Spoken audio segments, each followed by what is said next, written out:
নির্বাচন কমিশনের সাথে একটা সৌজন্য সাক্ষাৎ করতে। তো আমরা এই সৌজন্য সাক্ষাৎটা অল্প সময়ের জন্য হতে পারতো কিংবা দীর্ঘ সময়ের জন্য হতে পারতো। তো এটা দীর্ঘ সময়ের জন্য হয়েছে, তার মানেই বুঝছেন তো আমরা অনেক বিষয় আলোচনা করেছি। এমন বিষয় নাই যে বিষয় আলোচনা হয় নাই, মত বিনিময় হয়েছে। মূলত ওনারা প্রশ্ন করেছেন, আমরা উত্তর দিয়েছি, আমরা প্রশ্ন করেছেন, ওনারা উত্তর দিয়েছেন। তো আমাদের একটা ওই যে মিটিং অফ মাইন্ডস হয়েছে। তো আমার মনে হয় আমরা we are on the same page.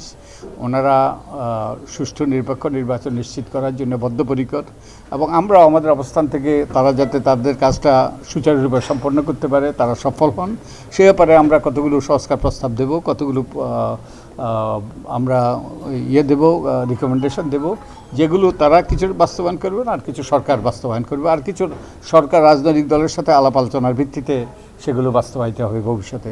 তো এটাই একটা নির্দিষ্ট বিষয় আলোচনা হয়নি। সেই আলোচনা হয়েছে নির্বাচন কমিশনের দায় দায়িত্ব, ক্ষমতা, স্বাধীনতা ইত্যাদি ইত্যাদি। তারপরে কীভাবে মনোনয়নপত্র ওই যে মনোনয়নপত্র করার ব্যাপারে, চূড়ান্ত করার ব্যাপারে সিদ্ধান্ত কার হওয়া উচিত, তারপরে আদালতের কী ভূমিকা থাকবে এখানে, হলফনামা, তারপরে না ভোট, সীমানা পুনর্নির্ধারণ, পোস্টাল ব্যালট, প্রবাসী ব্যালট, তারপরে ওই যে ভোটার তালিকা ইত্যাদি। ওই যতটুকু নির্বাচনী অপরাধ, যতগুলো বিষয় নির্বাচন সংক্রান্ত, এনআইডি, তারপরে অনুপস্থিত ভোটার, এগুলো সবগুলো বিষয় আমাদের আলোচনা হয়েছে, মত বিনিময়। আমরা এখনও চূড়ান্ত সিদ্ধান্ত নেইনি। আমরা কতগুলো বিষয়ে চিহ্নিত করেছি, এগুলো নিয়ে আমরা আলাপ আলোচনা করছি। আমাদের এখনও প্রায় 1 মাস সময় আছে।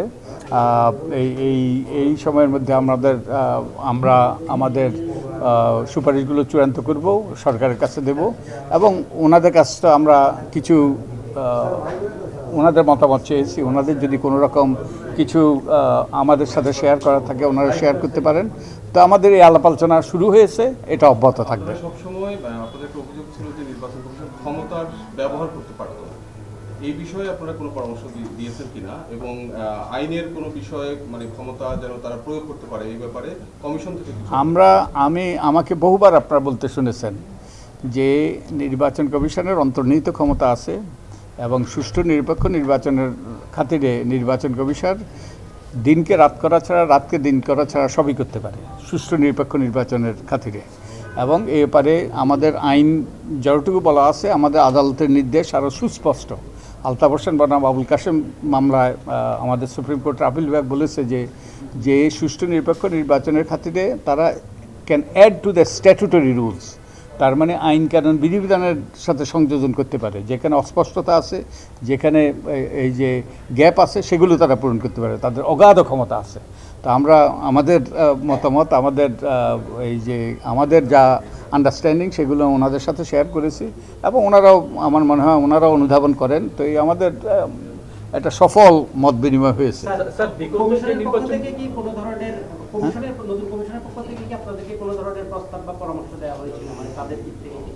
এখনও কোনো যে ওনারা আনুষ্ঠানিকভাবে কোনো প্রস্তাব দেন নাই, কিন্তু আমাদের এই যে মত বিনিময়ের মাধ্যমে অনেক কিছু উঠে এসছে, এবং মনে হলো যে আমরা we are on the same page. আমরা একই, ওই যে আমাদের খুব একটা মতপার্থক্য নাই। ইনফ্যাক্ট মতপার্থক্য কোনো কিছু আমাদের মধ্যে এখানে চিহ্নিত হয় নাই।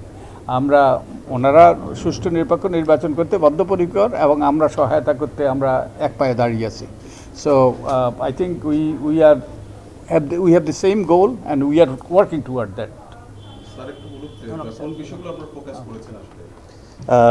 আমাদের সর্বজন শ্রদ্ধেয় নির্বাচন সংস্কার কমিশনের মাননীয় প্রধান যেমনটা বললেন, আজকে আমরা ছিলাম অনেকটা রিসিভিং এন্ড, মানে লিসেনিং এন্ডে। আমরা ওনারা কীভাবে ভাবছেন এটা শুনেছি, পাশাপাশি আমরা ইন্টারঅ্যাক্ট করেছি ওই সকল বিষয়ে। যে জায়গাটাতে আমরা একখানে দাঁড়িয়ে আছি যে কীভাবে একটা সুষ্ঠু এবং সুন্দর নির্বাচন করা যায়। আপনারাও জানেন প্রেক্ষাপট, আমরাও জানি প্রেক্ষাপট, এবং মেজর ডেফিসিট যেগুলোতে আমাদের ঘাটতি আছে, এগুলো আমরা সবাই জানি। সো এই বিষয়গুলোই আলোচনা হয়েছে, যে বিষয়গুলো স্যার বললেন। আমাদের দৃঢ় বিশ্বাস, উনি আমাদের সবার শিক্ষকও বটে, যে এইটাই আমাদের প্রথম এবং একমাত্র মিটিং না। আমরা কিছু তথ্য আমরা সিদ্ধান্ত নিয়েছি আদান প্রদান করব, এবং আশা করি যে ওনারা সময় বের করে এক বা একাধিকবার আরও আমাদের সাথে বসার সুযোগ করে দিবেন, যাতে করে আমরাও উপকৃত হব এবং আমাদের পক্ষ থেকেও তখন যদি আরও কংক্রিটভাবে কিছু বলার থাকে আমরা মিনওয়াইল কিছু জিনিস নিয়ে কাজ করব, ইনক্লুডিং আমাদের পাস্ট এক্সপিরিয়েন্সেস। স্যার, আজকে আলোচনায় নির্বাচন কখন হওয়া উচিত বা কিভাবে হওয়া উচিত এইগুলো নিয়ে কোনো আলোচনা আসছে কিনা? আমরা কোনো টাইম নিয়ে কোনো আলোচনা এখানে করিনি। আমরা নির্বাচন কিভাবে হওয়া উচিত, নির্বাচন ভালো করার জন্য কি করা দরকার সেগুলো নিয়ে আলোচনা করেছি। কিন্তু আপনাদের কাজের কোনো রোডম্যাপ আপনারা করছেন কিনা যে এতদিনের মধ্যে আজকের পারভিউতে এই ধরনের কোনো আলোচনা ছিল না।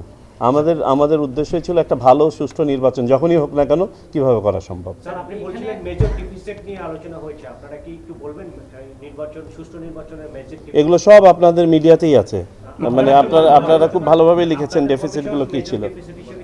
আমাদের সবচেয়ে বড় ডেফিসিট হচ্ছে আমাদের আস্থার ঘাটতি নির্বাচন ব্যবস্থার উপরে, সেটা ফেরত আনতে হবে। এটা তো একটা হোলসাম, এটাকে এখানে দাঁড়িয়ে এক লাইনে বলা সম্ভব না। নির্বাচনে অনেকগুলো অপরাধ হয়েছে, নির্বাচনের ক্ষেত্রে অনেকগুলো অপরাধ করা হয়েছে। এই অপরাধের বিচার হওয়া দরকার, এই বিষয়টাও আমরা আলোচনা করেছি। সেক্ষেত্রে বিগত নির্বাচন নিয়ে যে বিষয়গুলো ছিল, যারা অপরাধ করেছে, যাদের অপরাধ প্রমাণিত হবে তাদের অবশ্যই বিচারের আওতায় আসতে হবে। কমিশনের নাকি সকল কমিশনের স্যার যার অপরাধ?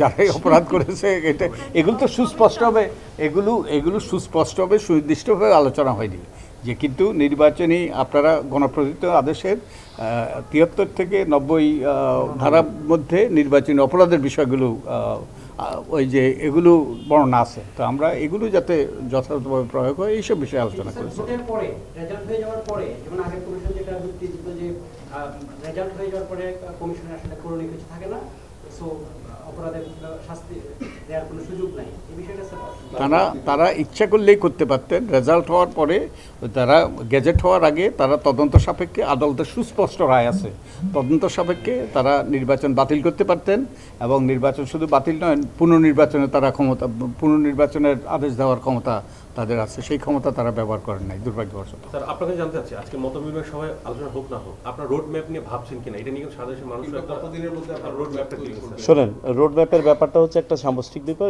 এখানে এটার সাথে আমাদের কতগুলো ন্যাশনাল ইনিশিয়েটিভস আছে, এই সংস্কার কার্যক্রমগুলো আছে, আমাদের আভ্যন্তরীণ কিছু প্রিপারেশনের ব্যাপার আছে। সুতরাং এক বাক্যে এটা নিয়ে অবশ্যই আমাদেরকে একটা ভাবতে হবে যে আমরা একটা দিনে যখন আমরা বলবো যে ওকে এখন থেকে ইলেকশন, তখন আমার কত সময় লাগবে। সেই রকম প্রস্তুতি তো নির্বাচন কমিশনের সবসময় আছে, থাকবে। বাট দেন আপনারা যে রোডম্যাপ যেটা চাচ্ছেন যে কয় তারিখে কি ঘোষণা করবেন, না, এই ধরনের আলোচনা এখন হয়নি। আমরা কাজ শুরু করেছি, কাজ করছি ইতিমধ্যে। আপনারা হয়তো জানেন যে আজকে সকালেও আমরা এনআইডি নিয়ে কাজ করেছি। ধন্যবাদ আপনাদের সকলকে। ওকে